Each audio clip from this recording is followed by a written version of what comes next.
প্রস্তুতি যদি গোছানো হয় তবে ঢাকা বিশ্ববিদ্যালয় তোমার জন্য কোনো কঠিন ব্যাপারই নয়।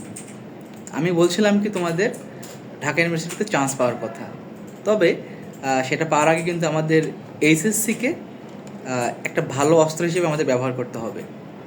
আমরা দেখছি যে আমাদের এইচএসসিতে দিনকে দিন পাশের হার কমেই যাচ্ছে।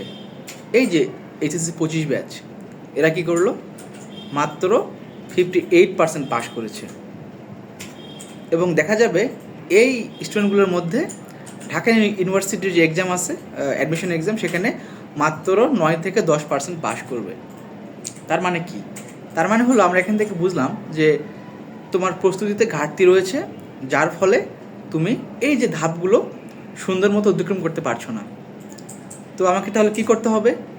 আমাকে তাহলে প্রপার গাইডলাইন মেনে পড়াশোনা করতে হবে, যাতে আমি এই কঠিন ধাপগুলো সুন্দর মতো অতিক্রম করে আমার সাফল্যের চূড়ায় উঠতে পারি।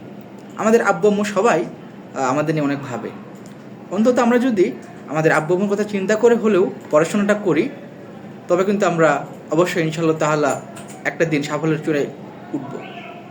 তো এই যে তোমাদের এইচএসসিকে ভালো করতে বা এইচএসসির প্রস্তুতিকে অনেক গোছালো করতে আমাদের আয়োজন, তোমাদের এইচএসসি 26-এর জন্য আর্টস এবং কমার্স পাঠশালা থেকে পাওয়ার প্লে প্রোগ্রাম।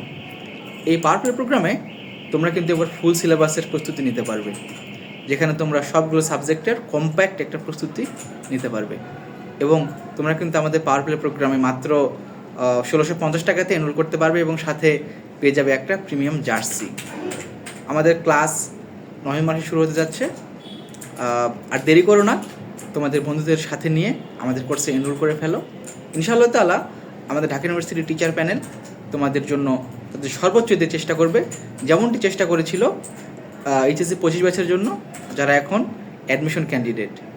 আশা করি তোমরাও একদিন আমাদের 25 ব্যাচের মতো অনেক ভালো একটা রেজাল্ট নিয়ে অ্যাডমিশনে যাবে এবং অ্যাডমিশন যুদ্ধ জয় করে ফাইনাল ঢাকা ইউনিভার্সিটিকে অ্যাচিভ করবে, যেটা আমাদের অনেকেরই একটা স্বপ্ন।